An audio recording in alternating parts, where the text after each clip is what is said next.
Hello dear students, welcome back to my channel edu colours. बच्चों, आज हम इस वर्कशीट में जानेंगे 9th क्लास की वर्कशीट जिसका नाम है हमारा देश भारत।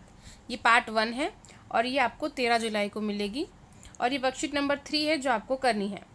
तो चलिए जल्दी से इस वर्कशीट को जानते हैं और समझते हैं कि इसमें भारत देश के बारे में क्या क्या मुख्य बातें कही गई हैं।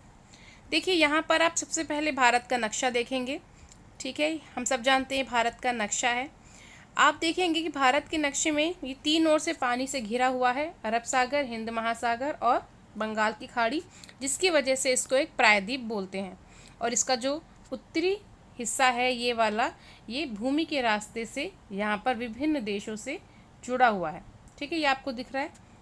तो चलिए आज हम भारत के बारे में कुछ विशेष बातें जो हैं वो जानते हैं। भारत एक विशाल देश है, ये उत्तरी गोलार्ध में है। जैसे कि मैंने आपको लास्ट क्लास में भी बताया था। मान लीजिए ये अर्थ है, ठीक है, ये भूमध्य रेखा है, ये कर्क रेखा और ये मकर रेखा। तो भारत की जो स्थिति है वो यहाँ आती है और ये उत्तरी गोलार्ध हो गया और ये दक्षिणी गोलार्ध। उसी तरीके से ये ग्रीनविच है और ये वाला पूर्वी गोलार्ध और ये वाला पश्चिमी गोलार्ध। तो भारत की जो स्थिति है वो एक तो उत्तरी गोलार्ध और पूर्वी गोलार्ध में पड़ती है। ये देखिए, ये आपको दिख रहा है, ये उत्तरी पूर्वी गोलार्ध में कहा जाएगा। तो अगर हम इसकी स्थिति देखें तो भारत का जो मुख्य भाग है, आप नीचे से देखेंगे, देखिए अक्षांश रेखाएं किसे कहते हैं, इस वाली को, और देशांतर रेखाएं कहते हैं इस वाली को। ठीक है, तो ये जो रेखाएं हैं अगर आप ध्यान से देखेंगे तो भारत की जो नीचे वाला हिस्सा है, ठीक है, ये वाला जो अक्षांश रेखा है ये 8 डिग्री 4, ठीक है, 8 डिग्री 4 ये अक्षांश रेखा है। नॉर्थ लिख देंगे साथ में, यानी उत्तर अक्षांश रेखा है। और ऊपर की तरफ आप जाएंगे, यानी कि ये वाला जो हिस्सा है भारत का, ये वाला हिस्सा, ठीक है, ये भी अक्षांश रेखा है। ये कौन सी अक्षांश है, ये है 37 डिग्री 6 उत्तरी अक्षांश। ठीक है बच्चों, यहाँ पे आप देख सकते हैं, ये देखिए नीचे वाला 8 डिग्री 4 उत्तरी अक्षांश और ऊपर वाला 37 डिग्री 6 उत्तरी अक्षांश। उसके बाद अगर आप बात करें देशांतर रेखाओं की, अब हम देशांतर रेखाओं की बात करेंगे तो देशांतर रेखाएं ये वाली होती हैं। ठीक है, भारत की जो देशांतर रेखाएं हैं ये और ये यहाँ पर है। तो यहाँ पर आप देखेंगे देशांतर रेखा जो गुजरात की साइड में है उसका आप विस्तार देखेंगे, वो है 68 डिग्री 7, ठीक है, ईस्ट। 68 डिग्री 7 ईस्ट जो है ये आपकी देशांतर रेखा है। और ये वाली जो है वो है 97 डिग्री 25 ईस्ट। ठीक है, ये जो अरुणाचल प्रदेश में दिख रही है, ये भारत का अक्षांशीय और देशांतर विस्तार है। ठीक है, यहाँ पर आप दोबारा देख सकते हैं, यहाँ पर ये अक्षांश और ये देशांतर विस्तार है। उसके बाद देखेंगे कि भारत में बीचों बीच से एक रेखा गुजर रही है जिसको आप सब जानते हैं, ये कर्क रेखा है।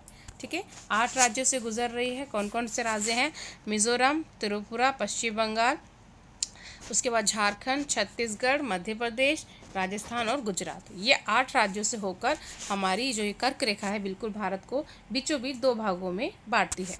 तो ये कर्क रेखा हो गई। ठीक है, ये कर्क रेखा जो है वो कितने अक्षांश पर स्थित है, वो है 23.5 डिग्री अक्षांश पर। ठीक है, 23.5 डिग्री अक्षांश पर ये उत्तरी है। ठीक है, उत्तरी 23.5 डिग्री उत्तरी अक्षांश पर ये वाली रेखा है, आप यहाँ देख सकते हैं ये।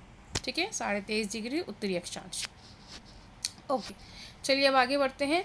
अब हम बात करते हैं भारत के पूरे भूभाग की।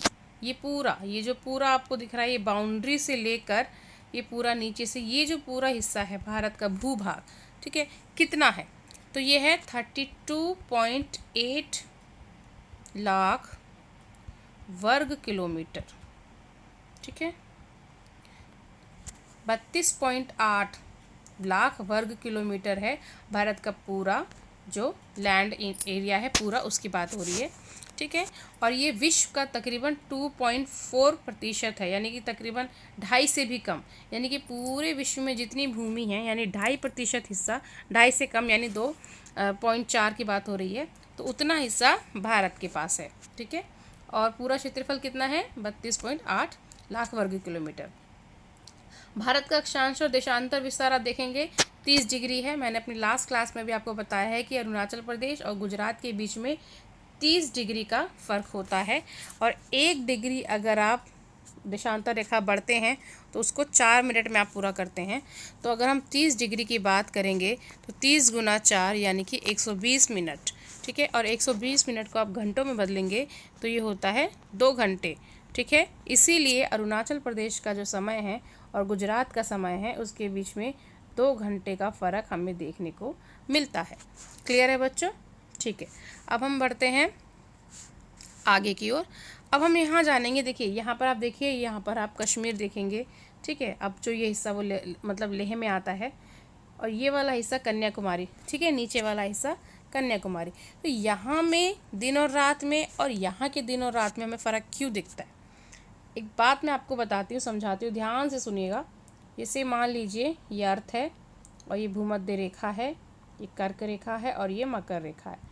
तो देखिए भारत में मतलब विश्व में अगर आप देखेंगे, मान लीजिए इधर सन है, तो जो सन की जो किरणें हैं सबसे ज़्यादा इस एरिया में पड़ती है, ठीक है, सबसे ज़्यादा इस एरिया में पड़ती है।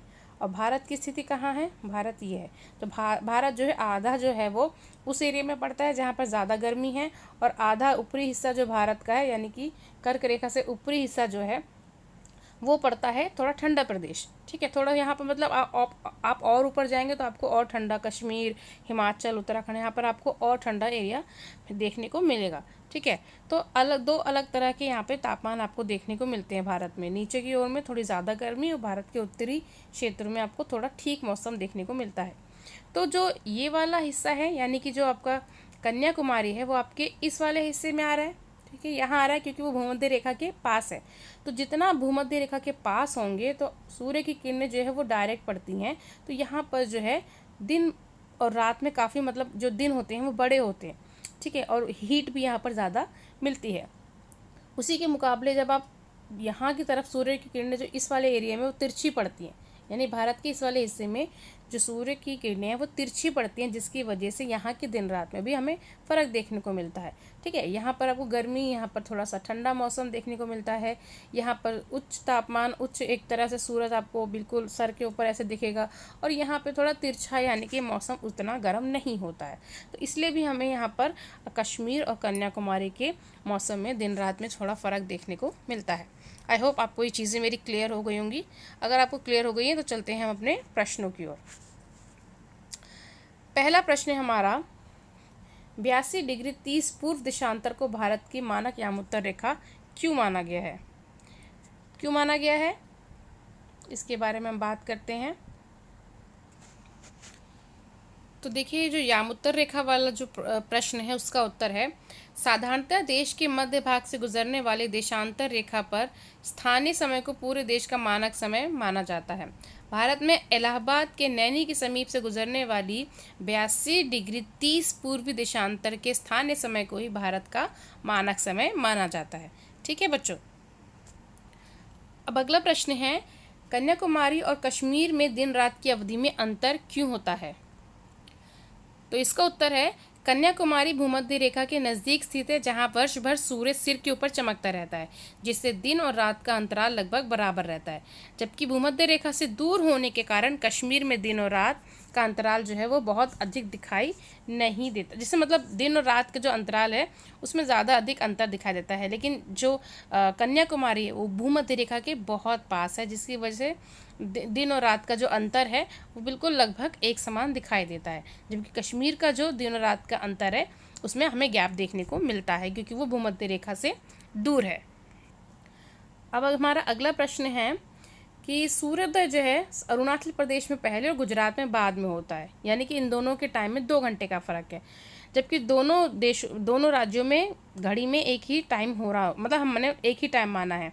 तो ऐसा क्यों है?